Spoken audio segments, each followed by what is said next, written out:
So we're going to start the 9th chapter of Yevamot, which is about more forbidden relationships. And just before we jump into the Mishnah, we need to just define one of the concepts which the Mishnah is going to use.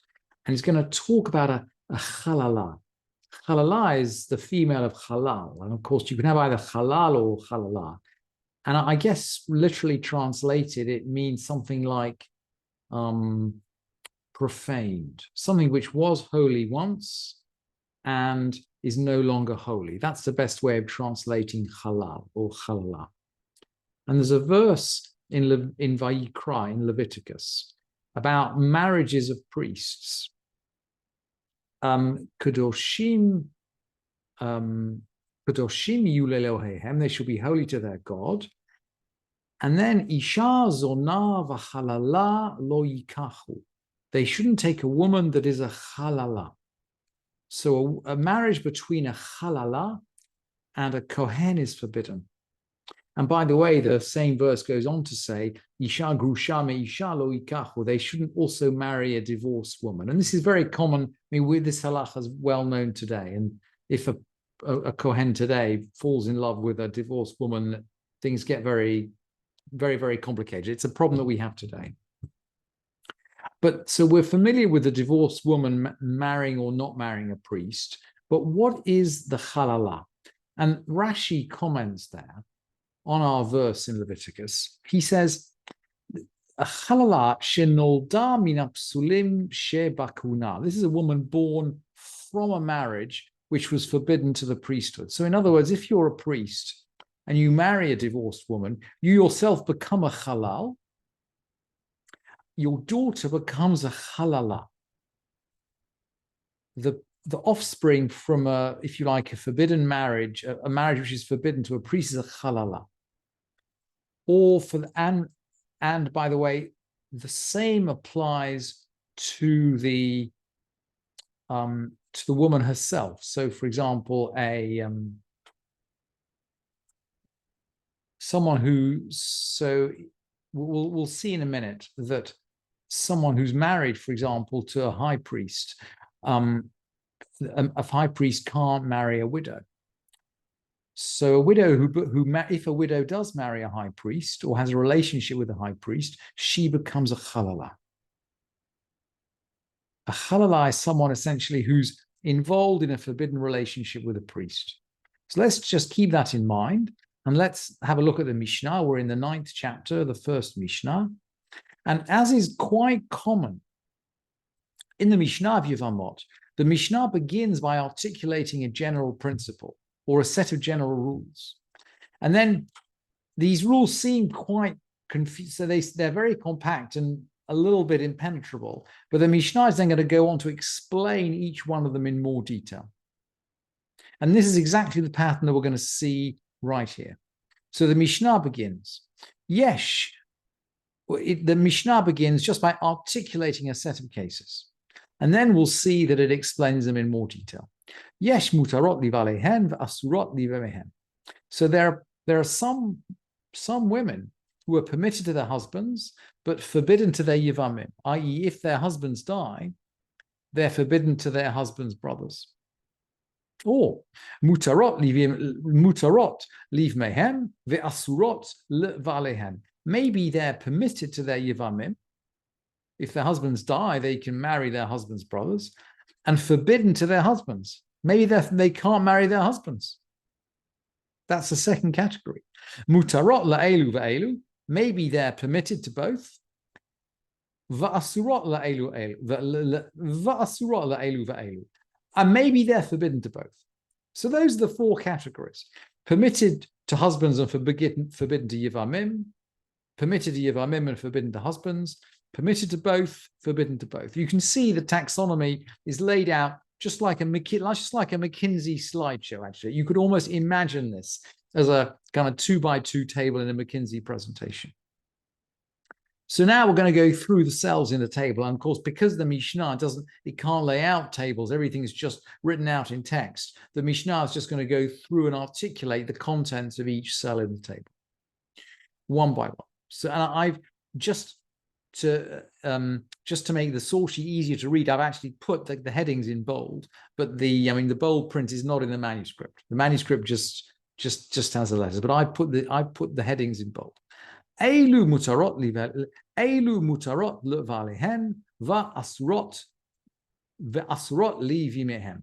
These are permitted to their husbands, but forbidden to their yevamim, i.e., forbidden to their brothers-in-law. So who are they?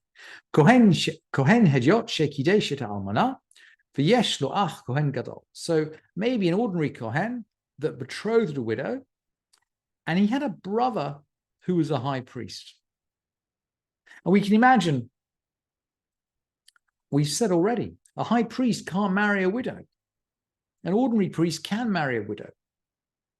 So the ordinary priest, he's betrothed a widow, that is fine. But if he dies, his brother's a high priest, his brother can't carry out Yibum. She's forbidden to his brother.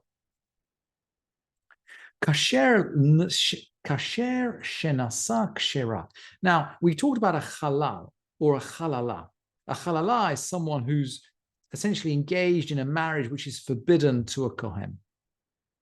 In this context, kasher refers to a priest who's not a halal. In other words, an ordinary priest who hasn't engaged in a forbidden relationship. He's called a kasher, and his wife or a woman who can marry him is called a kshera. So we've got kasher shenasa kshera. A kasher, a regular priest, married a woman who he could marry. Kasher shenasa kshera. V'yesh lo ach halal. But he's got a brother who's a halal. Maybe this is a half brother, and from a forbidden relationship. Or, there's more than one way you can become a halal. So, for example, a priest who kills someone. It's very interesting. A priest symbolizes at some level life and forgiveness. A priest who kills someone becomes a halal. He can't serve anymore. So that's another example. Kasher shenasa kshera v'yesh lo ach halal. He's got a brother who's a halal. The brother can't carry out Yibum. Yisrael shenasa Yisraelit, an ordinary Israelite who married an Israelite girl. V'yesh lo ach mamzer. He's got a brother who's a mamzer.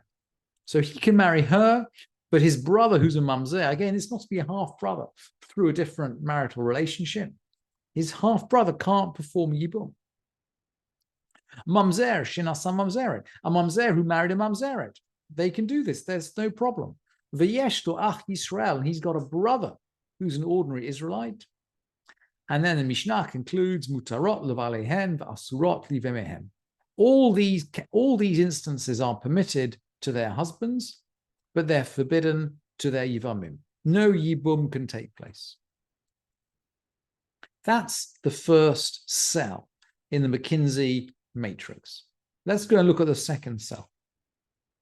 Elu mutarot livemehem v'asurot levalehem.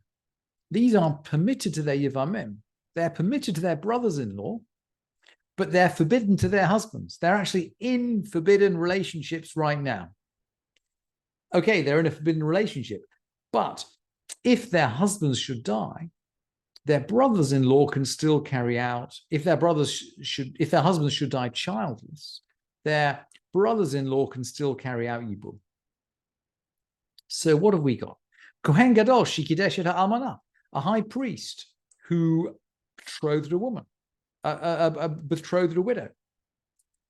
He's betrothed a widow. This, by the way, is a forbidden relationship, but he's betrothed her. The Mishnah is specific in saying he's betrothed her. He hasn't married her, so he hasn't brought her into his house. If he had, she would become a halala, but he hasn't taken that step. He's just betrothed her, and it sounds like he died straight afterwards.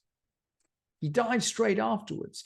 V'yesh lo ach kohen hediot, and he's got a brother who's an ordinary priest. So if he's childless, his brother can perform yibum on his body. He can perform yibum for his sister-in-law. Kasher shenasa halala, a priest who's kasher, who married a halala, a regular priest who married someone who was the product of a relationship forbidden to priests.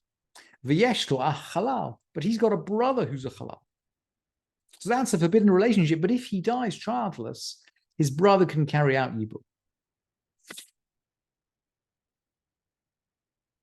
Israel shenasa mamzeret, an ordinary Israelite who married a mamzeret. It's a forbidden relationship. V'yeshlo ach mamzer, but he's got a brother who's a mamzer, so his brother can perform yibum.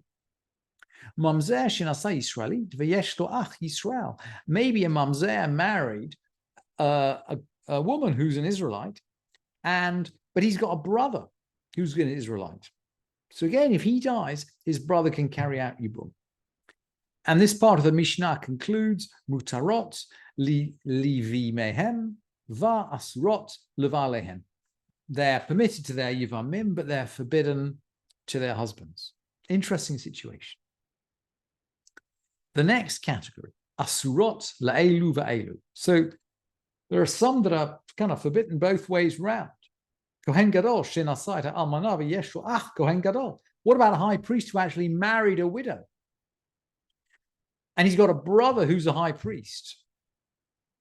Or for that matter, he's got a brother who's an ordinary priest. Well, by the time he's married this widow, she becomes a halala. So she can't marry, she can't even marry an ordinary priest at this point.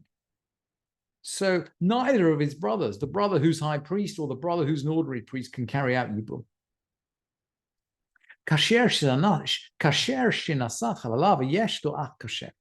Someone who's kasher, who married a halala, but he has a brother who's kasher. It's a forbidden relationship for him and forbidden for his brother. Yisrael shenasa mamzer v'yeshlo ach Yisrael. An Israelite who married a mamzer and has a brother who's an Israelite. This is this part of the Mishnah is parallel to the one we've just gone through. Mamzer shenasa Yisraelit v'yeshlo ach mamzer. A mamzer who married a girl who's an ordinary Israelite. V'yeshlo ach mamzer. He's got a brother who's mamzer. Asurot la'elu va'elu. All these categories are forbidden to both. And then the fourth category, those who are permitted to both their husbands and their yivamim. So this must be the vast majority, right? The vast majority of the relationships permitted. And so the Mishnah concludes, Ushar kol hanashim mutarot le'valehen ve'livi mehem. So the Mishnah concludes with the fourth category. And I think this has been a long couple of Mishnayot. We'll close here. And when we look at the next Mishnah, we'll see another taxonomy of relationships which are forbidden by the rabbis rather than forbidden from the Torah.